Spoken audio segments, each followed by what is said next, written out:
Très heureux de vous retrouver, mesdames, messieurs, fidèles amis de l'autre journal. Nous voici dans une nouvelle semaine avec une nouvelle émission avec nos amis sur ce plateau. Nous parlerons aujourd'hui de la décentralisation au Togo, la décentralisation, comment elle se porte. Du bluff, hein, disent certaines personnes. Nous irons en Guinée avec le procès qui se déroule. Pourquoi ce procès? La vie des chefs d'État dirigeants de la Guinée, les dirigeants d'hier de la Guinée, qu'est-ce qu'ils sont devenus aujourd'hui? Nous en parlerons dans cette émission avec nos invités. Nous bouclerons avec les problèmes d'Alpha Condé en Guinée, la saisie de ses biens. Voilà le menu de ce débat de l'autre journal aujourd'hui. Avec nous sur le plateau, vous les connaissez déjà, il s'agit de Ferdinand Haïté et Francisco Napokura. Francisco Napokura, il est le directeur de publication du journal Tampa Express. Francis, bonjour. Oui, bonjour Isidore, bonjour Ferdinand et bonjour à tous les youtubeurs, tous ceux qui nous visionnent au Togo et de par le monde sur la chaîne L'autre journal. Voilà. Merci beaucoup Francis. Ferdinand, bonjour. Bonjour Francis et bonjour à tous ceux qui nous suivent. Voilà. Merci. Nous allons commencer sans plus tarder le débat avec... je pense qu'il y a une petite mise au point à faire. Oui, on a quelques informations. Ce n'est pas des mises au point, mais des informations à passer rapidement. Je vois que dans les commentaires, beaucoup de gens se demandent pourquoi Luc n'est pas là. Luc, il a pris un petit temps pour un challenge. Il bosse avec une boîte qui, depuis un certain temps, s'avère un peu incompatible avec ce qu'il vient faire dans les médias. Donc, il a demandé à prendre un peu de temps pour ce challenge-là. Et donc, certainement qu'il reviendra incessamment. C'est un très grand passionné de l'émission. On m'a demandé aussi Abi. Abi, il était souffrant avant. Il était souffrant. Maintenant, il va mieux. Il reprend petit à petit. J'ai encore parlé avec lui la semaine dernière. Et pour le reste, bon, nous on est là pour entretenir ceux qui nous écoutent de près et de loin. Et donc, pour ceux qui parlent de Luc, voilà quoi, il n'y a rien de particulier. Donc, il a pris un peu de recul pour s'occuper de ce qu'il fait actuellement. Et dès qu'il aura fini, il reviendra. Et c'est pas seulement ici, hein, il va aussi sur d'autres médias. Donc, il a arrêté tout ça en attendant, quoi. Donc, voilà ce que je voulais dire. Maintenant, concernant nous-mêmes, notre fonctionnement, bon, Francis est là. Vous savez, nous, on est la voix des sans-voix, comme on le dit souvent, et donc on est assailli de problèmes. Les gens vous appellent de partout, à tout moment. Figurez-vous qu'on reçoit parfois des coups de fil à 1h du matin, à 2h du matin. Monsieur le journaliste, il y a tel problème, c'est vous qui pouvez nous sauver et tout et tout. C'est vrai que, bon, en toute modestie, on sait que nous faisons aussi quelque chose dans le pays, mais parfois on est débordé. D'abord, quand vous prenez les litiges fonciers, on en reçoit tous les jours et régulièrement.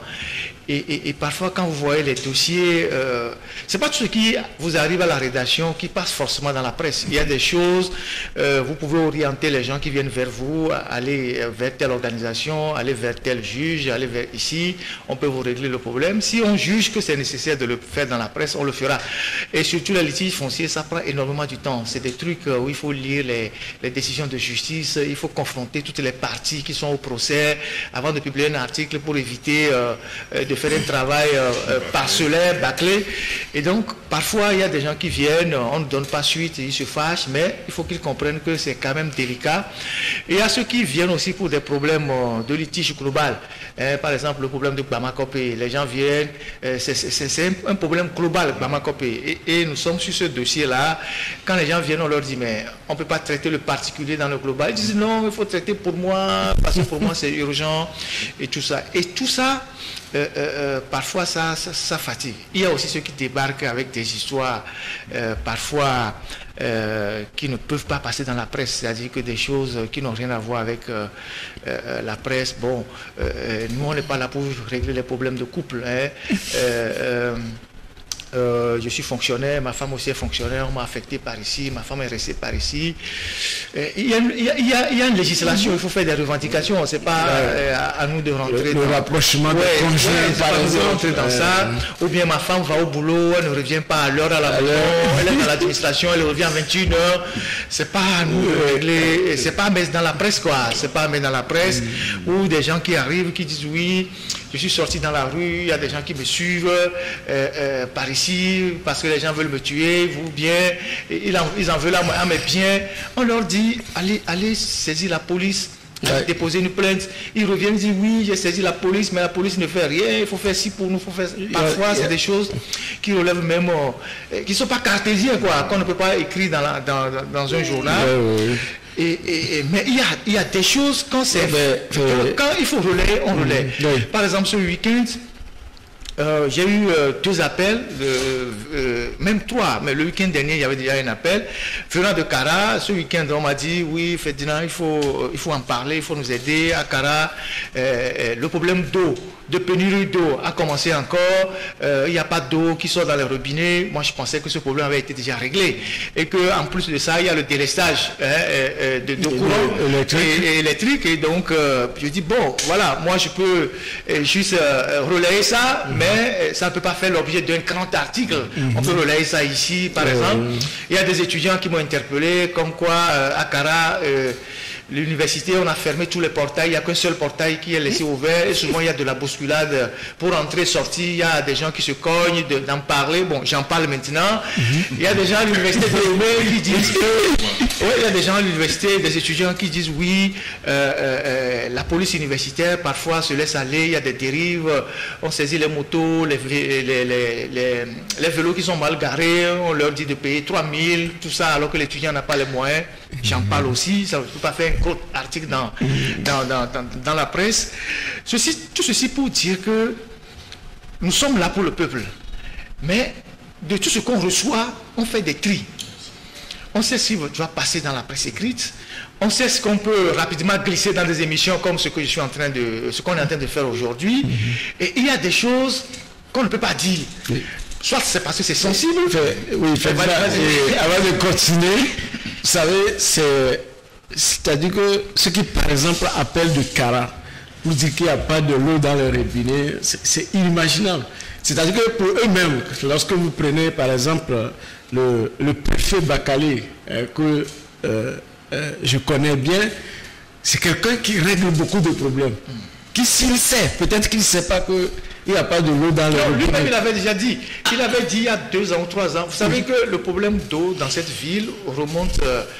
Il semble qu'il y a un souci avec le barrage qui est là-bas, qui est ensablé. Ils vont le refaire. Mais il y a une dame qui est chef de village du canton de Pia. Qui a fait une déclaration dans la presse et ça lui a valu des misères. Et voilà. Et puis après, le préfet avait repris en disant que le problème de Kara, seul Dieu peut descendre. Il a fait une déclaration comme ça. Je crois que Kara, le problème n'est pas réglé. Kara plus que Dieu. Parce qu'il y a des gens qui peuvent décider aujourd'hui de désensabler, disons, ce barrage, sinon de construire ce qu'il faut. Mais c'est une question de volonté. Parce que Kara ne peut pas manquer d'eau. C'est parce qu'aujourd'hui, tout le monde, les grands, tous, ils ont les moyens de faire de grands forages chez eux à la maison. Ils ne donnent pas, ils ne partagent pas.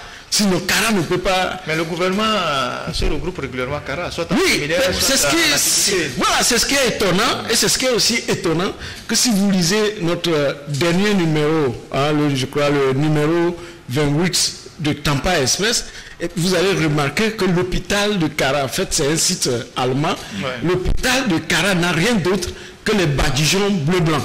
C'est-à-dire que pas de matériel, même le personnel n'a pas de bureau, il y a même des blocs qui ont été prévus qui n'ont jamais été ouverts.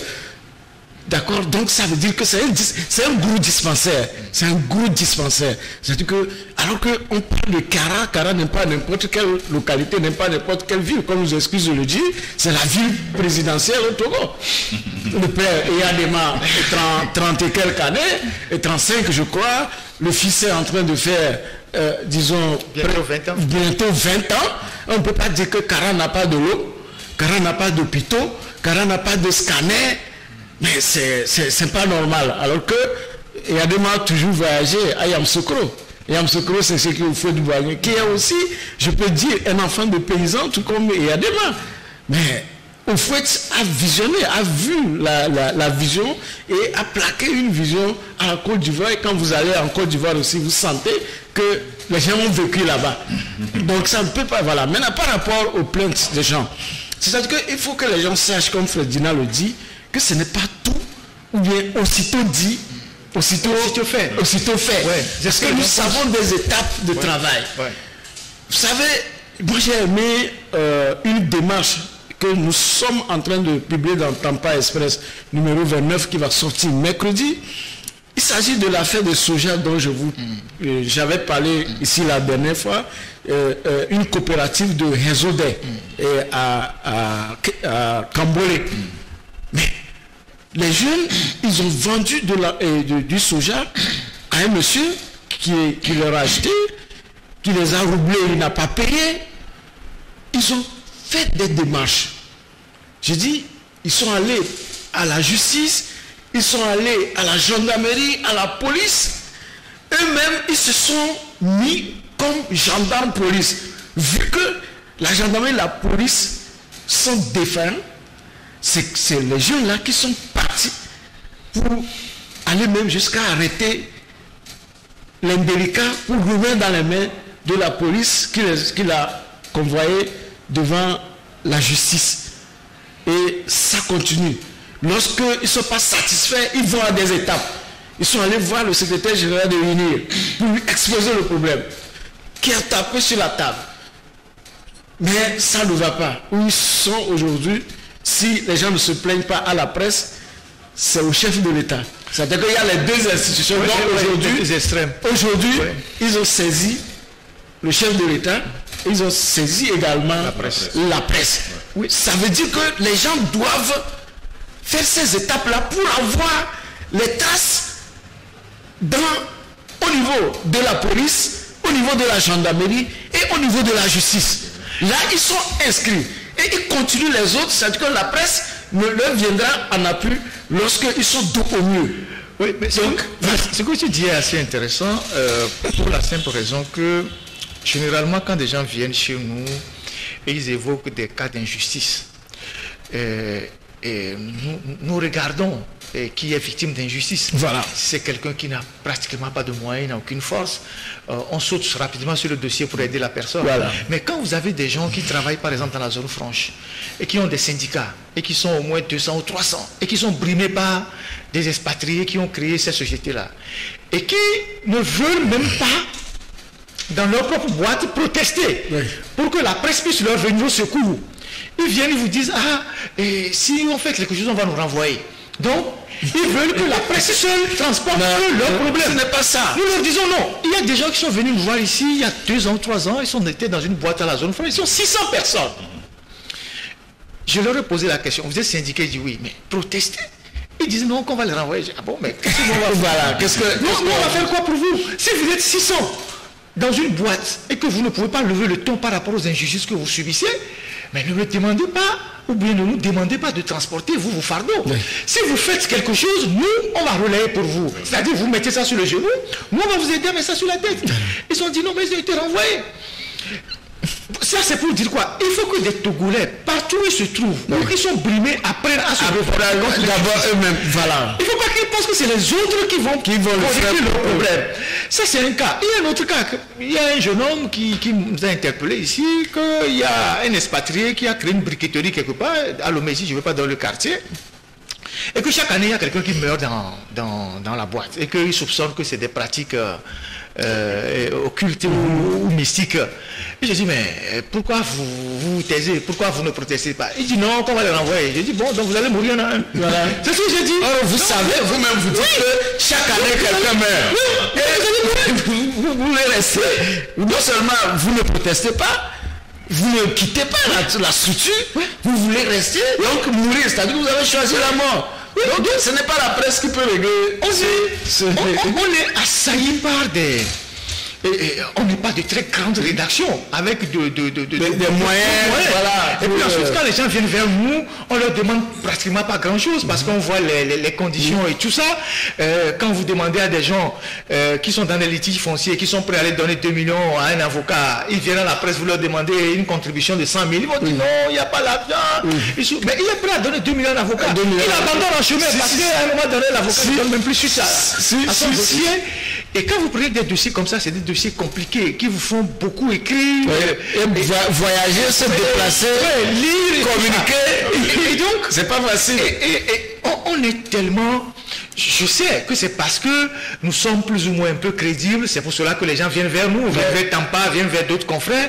Mais parfois, il faut que les gens comprennent qu'on ne peut pas tout prendre, c'est-à-dire qu'on ne peut pas transporter tous les problèmes. C'est vrai que les gens vous appellent de partout, même à 2 h du matin, les gens vous appellent, ah, monsieur Franco, monsieur Ferdinand, il y a tel problème ici. Il faut, même les problèmes dont le premier réflexe c'est d'aller dans un commissariat, on pense que c'est le journaliste qui va, la nuit à 2 h du matin, il doit faire quelque chose.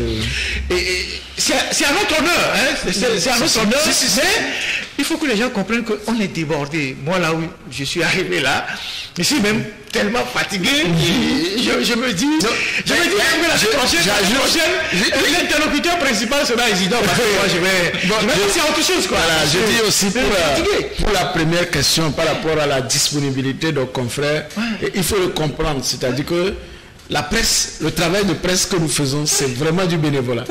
C'est du sacerdoce, c'est qu'on fait, ça, il n'y a pas d'argent dedans. Nous avons des petits jobs, mais si à un moment donné le job nous empêche, on a des activités, on est obligé d'aller, c'est là-bas qu'on va chercher pour venir financer, parce que l'aide de l'État à la presse, c'est minable. Les publicités, ça n'existe pas, ou quand il y en a, nous on n'en a pas, on n'a pas droit. Par exemple, je prends le cas du recensement, nous on n'est pas crédit pour ceux qui font le recensement. Quand bien même c'est l'argent du peuple, puisque c'est l'argent du contribuable, même quand on dit que c'est l'appui de l'Union européenne, de l'Allemagne, de la Banque mondiale, c'est des prêts. La dernière fois, il est clair, lorsque les gens sont allés à la COP, on a dit que l'Union européenne va accompagner, mais des dons sous forme de prêts. Donc c'est de l'argent que nous avons. Donc même ceux qui gèrent notre argent, c'est-à-dire l'argent du contribuable, de nous tous qui payons les impôts, qui achetons à manger dans le pays et autres, ils ont désigné, ils ont choisi des amis à qui servir l'argent du peuple, de tout notre argent. Alors que le travail là, c'est nous, nous tous qui sommes en train de le faire. Donc voilà ça. Donc lorsque un confrère, par exemple, se retrouve sur un dossier qui l'empêche, parce qu'il y a le conflit d'intérêts, il y a beaucoup de choses qui l'empêchent d'être sur les médias, que les gens ne considèrent pas qu'il a fui. Abi Alpha également, il y a quelques mois, je l'ai rencontré personnellement, nous avons échangé les choses, donc peu à peu, il peut reprendre. Voilà. Donc, ceci pour dire que voilà comment nous faisons notre travail et nous remercions tous ceux qui croient en nous et qui viennent nous solliciter pour les aider à régler leurs problèmes. On a tout un tas de dossiers qui sont là, empilés.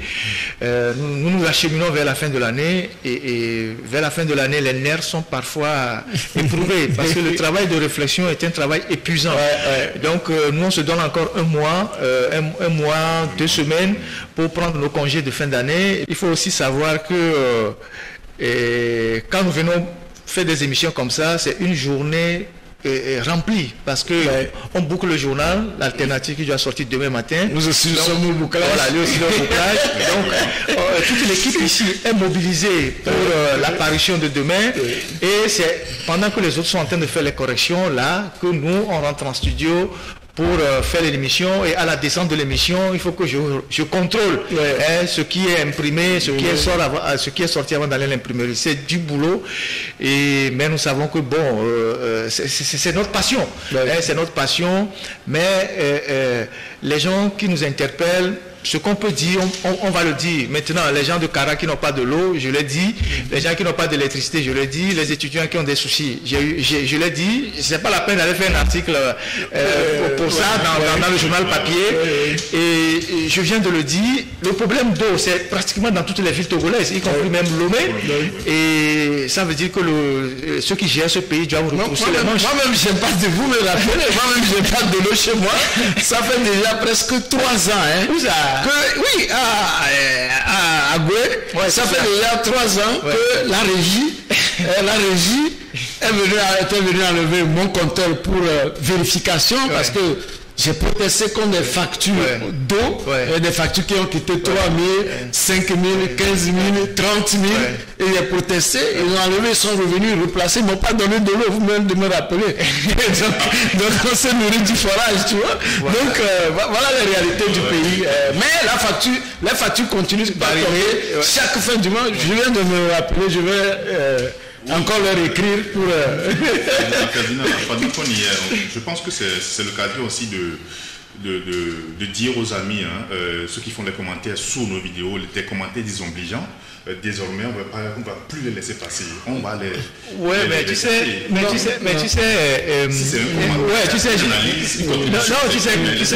Tu sais, Jésus n'a pas fait l'unanimité. Mahomet non plus. C'est-à-dire, je parle des grands prophètes. Et il y a ceux qui reconnaissent nos efforts. Et il y a ceux qui savent que nous faisons un travail assez louable, mais qui ne nous aiment pas. Ils ne nous aimeront jamais. C'est-à-dire que quoi que vous fassiez, ils viendront vous insulter. Ils ne viennent pas pour faire des commentaires constructifs, ils ne viennent pas pour débattre, apporter des idées. Ils viennent juste vous insulter parce que c'est leur mission. Donc, je pense que c'est toi qui gères la plateforme. S'il faut les supprimer, il faut les supprimer. Mais non, je pense que c'est pas la peine. Moi, ça fait plus de 25 ans que je débat dans les médias. Depuis le temps des ADM, moi je faisais des débats. Donc j'ai été toujours quelqu'un de plateau de débats, de radio. Donc je suis... j'ai des prédispositions pour la contradiction. Ça fait des années qu'on fait des débats. C'est pas maintenant que tout le monde sur la radio qu'il découvre qu'il y a tel ou YouTube. Nous on faisait des débats depuis longtemps. Et donc moi, ça ne me gêne pas outre mesure. Mais bon, mais quand des gens ne vous aiment pas, ils ne vous aimeront pas, quel que soit ce qu'on fait dans la vie. Donc il faut apprendre à vivre de ça aussi. Vous savez, nous, moi, les étapes les étapes que j'ai eu à passer dans ma vie m'ont appris à être résilient. Si on n'était pas résilient, si on n'avait pas les capacités de pouvoir tenir, il y a longtemps qu'on aurait abandonné. Parce que tout ce qu'on a subi, tout ce qu'on continue de subir, les histoires qu'on raconte sur vous, vous levez même un matin, vous découvrez une vie qu'on invente sur vous, sur les réseaux sociaux. Ce que vous n'avez jamais possédé, on dit que vous avez possédé. Donc tout ça doit vous permettre de comprendre que il n'y a que celui qui est en vue qu'on lapide. Et donc, vous continuez votre chemin. Mais bon, je te donne le hockey. S'il faut les effacer, tous les effaces. Si des gens qui viennent nous insulter dans notre propre maison, c'est pas tolérable. Non, moi, je pense que ce n'est pas la peine de vous occuper d'eux. Et puis, c'est des gens qui opèrent souvent sur leur soudure. Ils n'ont même pas le courage d'assumer leur... Ils ne sont pas visibles. D'assumer leur... Voilà, donc ça, je considère déjà que c'est des faux. Ils ne sont pas en phase avec ce qu'ils sont en train de faire. Et les lecteurs, tout le monde sait que celui-là, ce n'est pas quelqu'un de viable. Moi, je suis ici pendant qu'on est encore vivant, parce que nous n'avons pas l'habitude de le faire en Afrique. C'est une bonne chose de valoriser les mérites de Franco, de valoriser les mérites de Isidore, de valoriser le mérite du technicien. Ce n'est pas... Parce que habituellement, nous les Noirs, c'est quand on soulève ton cercueil que tout le monde dit il était une bonne personne. Voilà. C'est ce jour-là, c'est pas que les gens viennent dire pas de sang vivant. Alors, on soulève ton cercueil, tout le monde dit oui, quand même il était une bonne personne, il était quelqu'un de bien, voilà, il est mort. Mais quand tu étais là, tout le monde cherchait à tenir, à raconter des histoires et tout ça, quoi. Donc bon, c'est la vie, il faut prendre ça du bon côté et puis avancer, quoi. Ces gens, individus, ces personnes toxiques généralement, fondamentalement toxiques, méchants, existeront toujours, et ont toujours existé, mais ça ne t'empêche pas de poursuivre ton chemin, de réaliser l'œuvre de ta vie, quoi. Voilà. Mais bon, je te donne l'ok pour les dégommer. C'est toi le patron. Merci. En tout cas, merci de continuer par nous suivre.